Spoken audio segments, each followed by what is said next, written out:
I am pleased to see the establishment of the Refrigeration and Air Conditioning Technicians Association, established through the National Ozone Unit.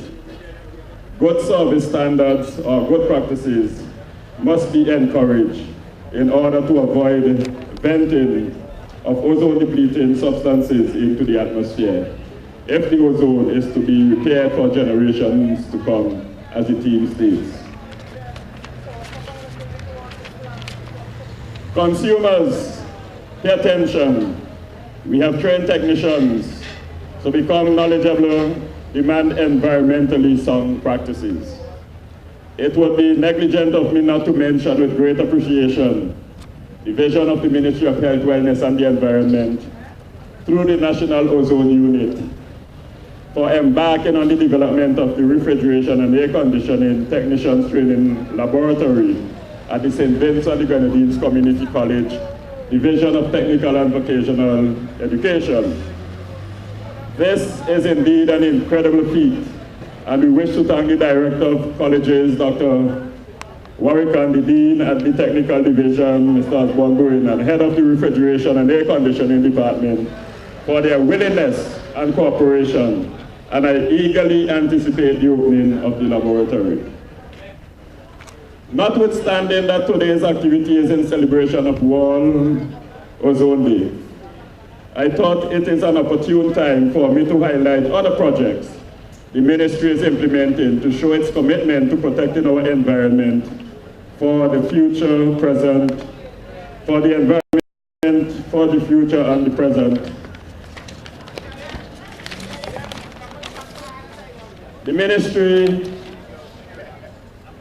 is the focal point for members of other multilateral environmental agreements, including the United Nations Framework Convention on Climate Change, United Nations Convention on Biological Diversity, United Nations Convention to Combat Desertification, as well as those conventions that address the sound management of chemicals, such as Stockholm Convention on Persistent Organic Pollutants, Rotterdam Convention on Prior Informed Consent, Basel Convention, and the Transboundary Movement of Hazardous Waste.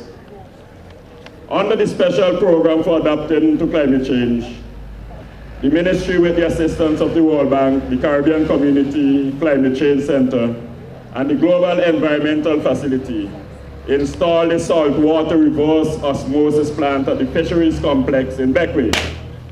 This plant provides a clean, safe, adequate, and reliable supply of potable water to the residents of Paget Farm. This project will help the residents of Paget Farm to adapt to climate change now and in the future. Furthermore, the reducing risk to human and natural assets resulting from climate change project as part of Fast Start financing for climate change, which was agreed in 2009 in Copenhagen. USAID has agreed to finance a 5-year framework to implement a climate change adaptation strategy in the Caribbean region, and that is from 2011 to 2015. The project budget is approximately $40 million. St. Vincent the Grenadines is currently in the process of finalizing proposal for 2 projects to be undertaken nationally, namely a rainwater harvesting project to be undertaken on the mainland, taking into account the areas most vulnerable in the event of natural disasters, and the design and installation of a distribution system in Paget Farm to bring the water from the salt water reverse osmosis plant to the residents of Beckwith, and an expansion of the storage capacity. An economic valuation study was implemented with the assistance of the University of the West Indies St. Augustine campus. This study attached an economic value to our natural resources and protected areas in St. Vincent and the Grenadines, and highlighted the benefits of protecting the environment versus destroying or degrading it for economic development. This initiative, it is hoped, will contribute to protecting our fragile biodiversity in St. Vincent and the Grenadines. The Sustainable Land Management Project, funded by the Global Environmental Facility, has contributed greatly to preventing land degradation in St. Vincent and the Grenadines. The ministry, in conjunction with the Caribbean Environmental Health Institute, is undertaking a project entitled Strengthening National Capacity for the Vincent and the Grenadines. And this seeks to harmonize the national obligations under the 3 chemicals multilateral environmental agreement that address chemicals. Finally, the Global Environmental Facility, an independent financial organization, to provide new and additional grant funding to developing countries for projects related to biodiversity, climate change, international waters, land degradation, the ozone, and persistent organic pollutants. The GEF has allocated billions of dollars for environmental projects in developing countries, and through its small grants program, has also given more than 12,000 small grants directly to non-governmental and community organizations. For the period 2010 to 2014, the GEF has allocated $4.21 million to St. Vincent and the Grenadines to implement biodiversity, land degradation, and climate change projects. In addition, under the small grants program, civil society organizations within St. Vincent and the Grenadines, there was an allocation of $1 million over the same period to implement small projects related to climate change, biodiversity, international waters, land degradation, and persistent organic pollutants. Eligible CSOs could receive a maximum grant of $50,000 under the small grant programs. These are just a few of the programs implemented through the Environmental Management Department in the Ministry of Health, Wellness, and the Environment. They bear witness to the commitment of the Ministry and the Government of St. Vincent and the Grenadines to the preservation of our environment. Environmental protection is everybody's responsibility, because every environmentally negligent act has national and global consequences, which we all must bear. So let us all be good stewards and protect our atmosphere, and by extension, our environment for generations to come. I do wish we have a very pleasant day, and all the best to all of us here. I start first by undergoing training and pass on that training to my fellow technician at my workplace. And from there on, my company began to involve in terms of phasing out systems that are not friendly to the environment, which contributes to the depletion of the ozone layer. My reason for being here today is to actually carry the message a bit further to the general public, to know that there's a company in St. Vincent which is conscious of what's going on in the environment and trying to act and to come along this line so that we could move forward in a much more very environmentally friendly condition in terms of the purchasing of air-conditioned units and appliances like fridges and stuff like that that uses gases that is not environmentally friendly. So all we have to do is come together and listen and learn and put everything into effect, and we could see benefiting later on from scientific research. Today my teacher told us to come out here to learn about ozone effects and what it have the chemicals that is inside the fridge, how it affects the ozone layer and the effects it have on top of us. When it destroys, it just have more sun radiation on top of our skin and called skin cancer. The first time I heard of it, all sorts of crazy stuff went to my head. When I talk about the ozone layer, I talk about like it's just going to float off the earth and it just go out, because to me it was like a shield that keep us onto the ground, not until I learned that it's gravity that keep us to the ground. So now I know better that the ozone layer, it protects us from the sun ray, from the sun. So it was totally great for me to do. I went to technical college to learn about how to better recycle the chemicals that is in fridge, because when it goes up into the air, it destroys the ozone layer. So I think the best for me to do that while protecting the planet. Recognizing and appreciating the vital role that St. Vincent and the Grenadines has played in the protection of the ozone layer for generations to come.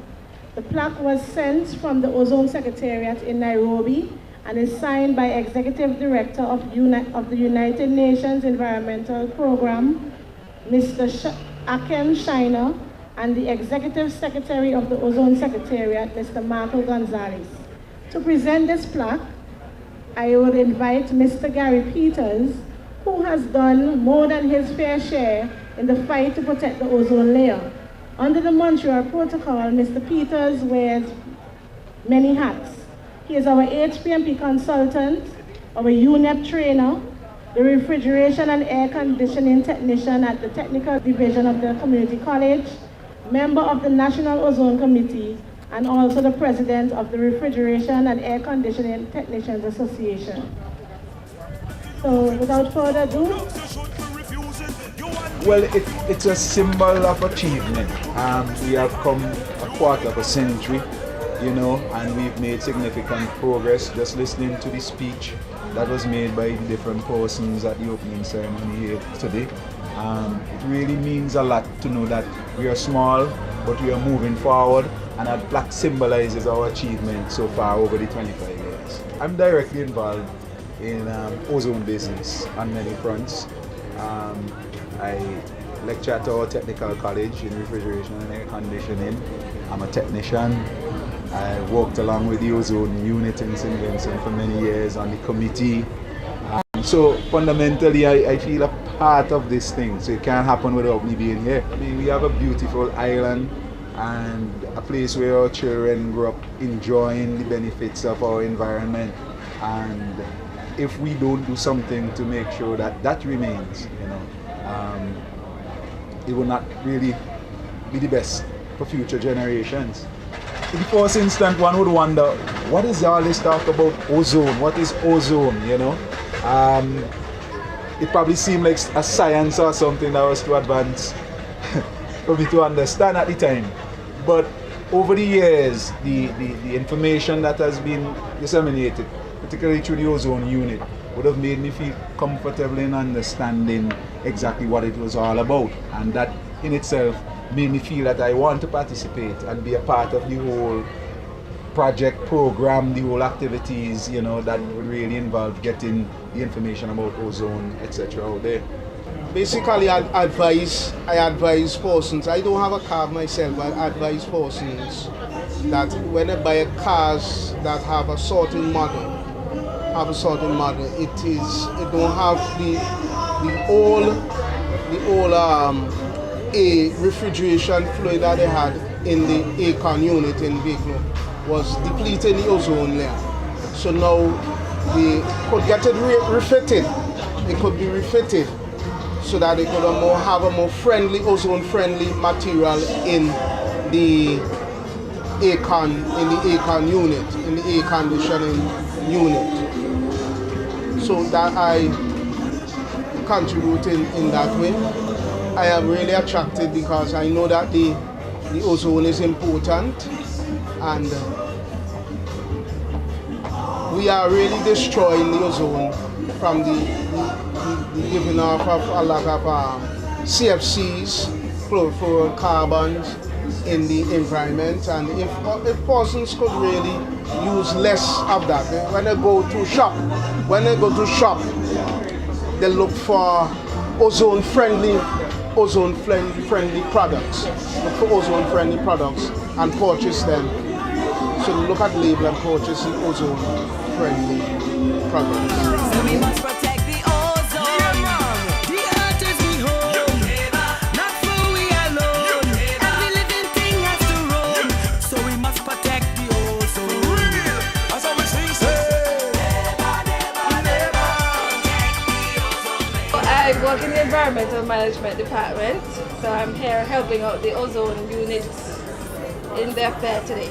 I'm working in the public education group where we're handing out pamphlets on the ozone layer and ozone depletion and on other environmental issues. I'm here today because I'm a Japanese volunteer at Environmental Management Department, and I'm doing environmental education. So today I'm making these bracelets with UVBs, and these change colors in the sun. But I'm here to learn about how I can do my part in ensuring that the ozone layer stops being depleted. Let's hear from the plant population. Less productivity from the ocean. We must stop this ozone depletion. Because without the ozone layer, it's a very easy risk to catch skin cancer and all different types of cancers. Well, I think it's important for all of us because if there's no ozone layer, it affects our health. Back in secondary school, they were talking about how what we do here and the products we use could have an effect on it. So we need to start to take measures to counteract that problem. Dangerous chemicals, leave them alone. Ban them from the home. We must protect the ozone. Every day I don't use hairsprays. Unfortunately, I'm asthmatic and my inhalers are still ICC-free, but I'm hoping that one day they will be. Or something, I'll make sure if it has like ozone-friendly marks.